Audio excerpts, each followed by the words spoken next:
RRB এনটিপিসির জন্য অত্যন্ত গুরুত্বপূর্ণ কিছু জিকে। দেখো, প্রথম প্রশ্ন, রাজতরঙ্গিনী থেকে আমরা কোন রাজ্যের সম্পর্কে জানতে পারি? তো রাজতরঙ্গিনী থেকে আমরা কাশ্মীরের ইতিহাস সম্পর্কে জানতে পারি। নিম্নলিখিত কোন গ্রন্থটি কলহন রচনা করেন? কলহন রচনা করেন রাজতরঙ্গিনী। ঠিক আছে, যেটা থেকে আমরা কাশ্মীরের ইতিহাস সম্পর্কে জানতে পারি। মনুস্মৃতি গ্রন্থটি কোন ভাষায় রচিত? তো মনুস্মৃতি এটা হচ্ছে সংস্কৃত ভাষায় রচিত। নিম্নলিখিত কোনটি সংস্কৃত ভাষায় রচিত নয় বলছে? কী হবে? তিরুকুরাল, রত্নাবলী, রাজতরঙ্গিনী নাকি মেঘদূত? এটা অ্যান্সার হবে অপশান এ, তিরুকুরাল। তিরুকুরাল। পরের প্রশ্ন, নিম্নলিখিত কে একজন ভারতীয় গণিতজ্ঞ ছিলেন? ভরত, ভাস্কর, বাণ নাকি ভবভূতি? তো বিখ্যাত একজন গণিতজ্ঞ ছিলেন ভাস্কর, যাকে আমরা ভাস্করাচার্য নামে চিনি, ভাস্কর। পরের প্রশ্ন, নিচের কোনটি মধ্যযুগীয় গ্রন্থ যেটি গণিত সম্পর্কিত? তাহলে মধ্যযুগীয় গ্রন্থ যেটা একটা গণিত সম্পর্কিত বই। বাস্তুশাস্ত্র, পঞ্চদশী, লীলাবতী নাকি রূপমতী? অ্যান্সার হবে লীলাবতী। অপশান বি হবে সঠিক অ্যান্সার। প্লিনি তার বিখ্যাত গ্রন্থ ন্যাচারাল হিস্ট্রি কোন ভাষায় লেখেন? এই যে ন্যাচারাল হিস্ট্রি, বিশ্ববিখ্যাত একজন দার্শনিক, ইতিহাসবিদ, তার লেখা যে ন্যাচারাল হিস্ট্রি সেটা কোন ভাষায় লেখা? সেটা হচ্ছে ল্যাটিন ভাষায়। ল্যাটিন ভাষায়। মনুস্মৃতি যে ইংরেজি ভাষায় কে অনুবাদ করেছেন? মনুস্মৃতিকে ইংরেজি ভাষায় কে অনুবাদ করেছিলেন? জর্জ বুলার। এটা তো সংস্কৃত একটা গ্রন্থ, সেটাকে ইংরেজিতে অনুবাদ করেন জর্জ বুলার। পরের প্রশ্ন, হর্ষচরিত। হর্ষচরিত রাজা হর্ষবর্ধনের জীবনী কে রচনা করেন? তাহলে রাজা হর্ষবর্ধনের জীবনীর নাম হচ্ছে হর্ষচরিত। এই হর্ষচরিত যে গ্রন্থটা সেটা কে রচনা করেন? অ্যান্সার হবে বাণভট্ট। প্রাচীনকালে রাজা অমর সিং অমরকোষ নামে যে অভিধান তৈরি করেছিলেন সেটি কোন ভাষায় লেখা? তাহলে অমর সিংয়ের রচনা যে অমরকোষ সেটা কোন ভাষায় লেখা? সেটা হচ্ছে সংস্কৃত ভাষায় লেখা। বুদ্ধচরিত কে লেখেন? তো বুদ্ধচরিত কে লেখেন? অশ্বঘোষ, নাগানন্দ, নাগার্জুন, নাগসেন নাকি বসুমিত্র? এটা বুদ্ধচরিত হচ্ছে অশ্বঘোষ। বুদ্ধচরিতের রচয়িতা হচ্ছেন অশ্বঘোষ। প্রাচীন ভারতীয় মহাকাব্য ড্যাশ যেটি দীর্ঘতম মহাকাব্য হিসেবে পরিচিত এবং এটিকে দীর্ঘতম লিখিত কবিতা হিসেবে বর্ণনা করা হয়। তাহলে প্রাচীন ভারতের একেবারে দীর্ঘতম মহাকাব্য সেটা অবশ্যই মহাভারত। মহাভারত। পরের প্রশ্ন, রাজকুমারী রত্নাবলীর প্রেম কাহিনী নিয়ে রাজকুমারী রত্নাবলীর প্রেম কাহিনী নিয়ে রচিত সংস্কৃত নাটক যে রত্নাবলী সেটা কে লিখেছেন? তো রত্নাবলী যে গ্রন্থটা সেটা লিখেছিলেন হর্ষবর্ধন। দেখো, হর্ষবর্ধনের এই রত্নাবলী ছাড়াও আরও দুটো গুরুত্বপূর্ণ গ্রন্থ, একটা হচ্ছে নাগানন্দ আর একটা হচ্ছে প্রিয়দর্শিকা। তাহলে নাগানন্দ, রত্নাবলী আর হচ্ছে প্রিয়দর্শিকা, এই তিনটেই হচ্ছে হর্ষবর্ধনের লেখা। নিম্নলিখিত কোনটি কালিদাস দ্বারা রচিত নয়? তাহলে কালিদাস কোনটি লেখেননি? বিক্রমবর্ষীয়ম, রঘুবংশম, নীতিসার নাকি অভিজ্ঞান শকুন্তলম? অ্যান্সার হয়ে যাবে নীতিসার। কারণ কি? নীতিসার লিখেছেন কামন্দক। ঠিক আছে, নীতিসারের রচয়িতা হলেন কামন্দক। পরের প্রশ্নে চলে যাচ্ছি। কালিদাসের মেঘদূত কাব্যটি কোন ভাষায় রচিত? কালিদাসের মেঘদূত কাব্যটি সংস্কৃত ভাষায় রচিত। কালিদাসের যত গ্রন্থ আছে সেগুলো সবই কিন্তু সংস্কৃত ভাষায় রচিত। নেক্সট বলছে যে নিম্নলিখিত কে রঘুবংশম রচনা করেন? তাহলে রঘুবংশম কে রচনা করেন? অবশ্যই কালিদাস। কালিদাসের রঘুবংশম, অভিজ্ঞান শকুন্তলম খুবই গুরুত্বপূর্ণ গ্রন্থ। কে রঘুবংশম রচনা করেন? কালিদাস, এটা হয়ে গেছে অলরেডি। কালিদাসের বিক্রমবর্ষীয়ম নাটক নিচের কোন চরিত্র তৈরি করে? এই টাইপের প্রশ্ন কিন্তু থাকে। বিক্রমবর্ষীয়ম নাটকটা কোন চরিত্র তৈরি করে? মালবিকা এবং অগ্নিমিত্রের প্রেম কাহিনী। দেখো, মালবিকা আর অগ্নিমিত্রের যে প্রেম কাহিনী সেটা মালবিকাগ্নিমিত্রম যে গ্রন্থটা রয়েছে সেটার মধ্যে আমরা জানতে পারি। তারপর কি আছে? নল ও দময়ন্তীর গল্প, দুষ্মন্ত ও শকুন্তলার গল্প, পুরুভাস ও উর্বশীর প্রেম কাহিনী। এখানে তোমরা যদি নামটা ভালো করে দেখো, কালিদাসের যে বিক্রমবর্ষীয়, তাহলে বিক্রম যুক্ত উর্বশীয়, তাই না? বর্ষীয় বলতে উর্বশী, তো এটা হবে পুরুভাস এবং উর্বশীর প্রেম কাহিনী। পুরুভাস এবং উর্বশীর প্রেম কাহিনী, অপশান ডি হবে সঠিক অ্যান্সার। পরের প্রশ্নে চলে যাচ্ছি। Question number 19, মৃচ্ছকটিকমের রচয়িতাকে? তো মৃচ্ছকাটিকাম, এটা অপশান কি আছে? শ্রীহর্ষ, চাণক্য, কালিদাস নাকি শূদ্রক? অবশ্যই শূদ্রক হয়ে যাবে। আর্যভট্টম যে বইটি সেটি কোন ভাষায় লেখেন? তো আর্যভট্ট সেটি লেখেন সংস্কৃত ভাষায়, ঠিক আছে। আর্যভট্টের যে আর্যভট্টম বইটি সেটি হচ্ছে সংস্কৃত ভাষায় রচিত। পরের প্রশ্নে চলে যাচ্ছি। Question number 21। প্রাচীন সংস্কৃত বা ব্যাকরণ গ্রন্থ অষ্টাধ্যায়ীর লেখককে? অষ্টাধ্যায়ীর লেখক হচ্ছেন পাণিনি। ওকে, পাণিনি ছিলেন একজন বিখ্যাত সংস্কৃত কবি, ব্যাকরণবিদ, ঔপন্যাসিক নাকি লেখক? তিনি ছিলেন একজন বিখ্যাত ব্যাকরণবিদ, ঠিক আছে। পাণিনি ছিলেন প্রাচীন ভারতের একজন বিখ্যাত ব্যাকরণবিদ। পরের প্রশ্ন, সুশ্রুত সংহিতার মূল বিষয়বস্তু কী ছিল?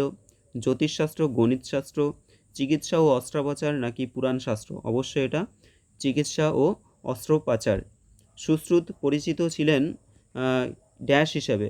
তো ভারতীয় ঔষধের জনক হিসেবে, ভারতীয় অস্ত্রোপচারের জনক হিসেবে, বাস্তুশাস্ত্রের জনক নাকি প্রত্ন উদ্ভিদবিদ্যা জনক হিসেবে? দেখো, তোমাদের অপশান এ আর বি এর মধ্যে কিন্তু কনফিউশন থাকতে পারে, সি আর ডি তো হবেই না। ঔষধের জনক আর হচ্ছে অস্ত্রোপচারের জনক। সুশ্রুত মনে রাখবে সবসময়, সুশ্রুত হচ্ছে অস্ত্রোপচারের জনক। ভারতীয় অস্ত্রোপচারের জনক বলা হয় সুশ্রুতকে। পরের প্রশ্ন দেখো, মহাভারতের প্রকৃত নাম কি? মহাভারতের প্রকৃত নাম কি? এটা হচ্ছে, আচ্ছা অপশানগুলো দেখে নিই। ভৃগু সংহিতা, জয় সংহিতা, সুশ্রুত সংহিতা নাকি শিব সংহিতা? অ্যান্সার হবে জয় সংহিতা। মহাভারতের প্রকৃত নাম হচ্ছে জয় সংহিতা। পরের প্রশ্ন দেখো, কে দশকুমার চরিত বা 10 রাজপুত্রের গল্প লেখেন? তো দশকুমার চরিত কার লেখা? অপশান কি আছে? রামবিহারী দ্বিবেদী নাকি দণ্ডিন ভর্তৃহরি নাকি বুদ্ধাস স্বামীন? অ্যান্সার হবে দণ্ডিন। তোমরা জানো দশকুমার চরিত হবে দণ্ডিনের লেখা। গীত গোবিন্দমের রচয়িতাকে? কবি জয়দেব। অপশান এ হবে সঠিক অ্যান্সার। তারপরে কি আছে? 28 বলছে যে কালিদাস রচিত যে অভিজ্ঞান শকুন্তলম নাট্যে শকুন্তলার পুত্রের নাম কী ছিল? কালিদাসের অভিজ্ঞান শকুন্তলম যে নাটকটা রয়েছে সেখানে শকুন্তলার পুত্রের নাম কী ছিল? ভরত, প্রদ্যুম্ন, বিক্রম নাকি অনিরুদ্ধ? তো কী ছিল তোমরা গেস করো। এটা হবে ভরত, ঠিক আছে। শকুন্তলার পুত্রের নাম কি? ভরত। মনে রাখবে ভালো করে। ইন্ডিকা গ্রন্থের রচয়িতাকে? মেগাস্থিনিস হলেন ইন্ডিকা গ্রন্থের রচয়িতা। পরের প্রশ্নে চলে যাচ্ছি। Question number 30। গুণাঢ্য পৈশাচী ভাষায় রচনা করেন কোনটি? গুণাঢ্য কোনটি রচনা করেন? মৃচ্ছকটিকম, পঞ্চতন্ত্র, কথা সরিৎ সাগর নাকি বৃহৎ কথা? তো এটা হয়ে যাবে গুণাঢ্যের রচনা করেন বৃহৎ কথা, ঠিক আছে, বৃহৎ কথা। এখানে বাকি অপশানগুলো একটু দেখে নাও। যে মৃচ্ছকটিকম কে রচনা করেন? এটা হচ্ছে শূদ্রকের রচয়িতা, ঠিক আছে, শূদ্রক। আর কথা সরিৎ সাগর এটা হচ্ছে সোমদেব। কথা সরিৎ সাগর হচ্ছে সোমদেব। আর পঞ্চতন্ত্র কে রচনা করেন? এটা হয়ে যাবে বিষ্ণু শর্মা, ঠিক আছে। পরের প্রশ্ন দেখো, নাগানন্দ একটি সংস্কৃত নাটক যেখানে বিদ্যাধর রাজা জিমুদ্বাহন নাগাদের রক্ষা করার জন্য আত্মত্যাগ করেন। তাহলে বলছে যে একটি সংস্কৃত নাটক যেটার নাম হচ্ছে নাগানন্দ। তো এখানে কিনা বিদ্যাধর নামে রাজা সেটি বিদ্যাধর রাজা জিমুদ্বাহন নাগাদের রক্ষা করার জন্য আত্মত্যাগ করেন। তো এটি কার দ্বারা লিখিত? নাগানন্দ হচ্ছে হর্ষবর্ধন, ঠিক আছে, হর্ষবর্ধন। তো আমরা বলেছি হর্ষবর্ধনের 3টে গুরুত্বপূর্ণ গ্রন্থ, নাগানন্দ, রত্নাবলী আর হচ্ছে প্রিয়দর্শিকা, তাই তো। নেক্সট দেখো, স্বপ্ন বাসবদত্তা সংস্কৃত নাটকটি নিম্নের কার দ্বারা রচিত? স্বপ্ন বাসবদত্তা এর রচয়িতাকে? জয়দেব, শূদ্রক, কালিদাস নাকি ভাস? অ্যান্সার হবে ভাস। তাহলে ভাস হচ্ছে স্বপ্ন বাসবদত্তা এর রচয়িতা। তো নিম্নলিখিত কোনটি বলছে কালিদাস দ্বারা কোনটি রচিত? মৃচ্ছকটিকম তো হবে না, এটা শূদ্রক হয়ে যাবে। আর রত্নাবলীও হবে না, কারণ এটা হয়ে যাবে হর্ষবর্ধন। মালবিকা অগ্নিমিত্রম, দেখো এই যে মালবিকা অগ্নিমিত্রম, তো এই যে এটাই হলো কালিদাসের রচিত গ্রন্থ। আর দেবী চন্দ্রগুপ্তম এটা হচ্ছে বিশাখ দত্তের লেখা, ঠিক আছে। দেবী চন্দ্রগুপ্তম এটা হবে বিশাখ দত্তের লেখা। 34 নম্বর প্রশ্ন দেখো, সংস্কৃতে কাশ্মীরের ইতিহাস সম্পর্কিত কল্হণের রাজতরঙ্গিনী কবে রচিত হয়েছিল? কল্হণের রাজতরঙ্গিনী আমরা জানি কাশ্মীরের ইতিহাস জানা যায়, আমরা অলরেডি পড়েছি, এখানে রয়েছে।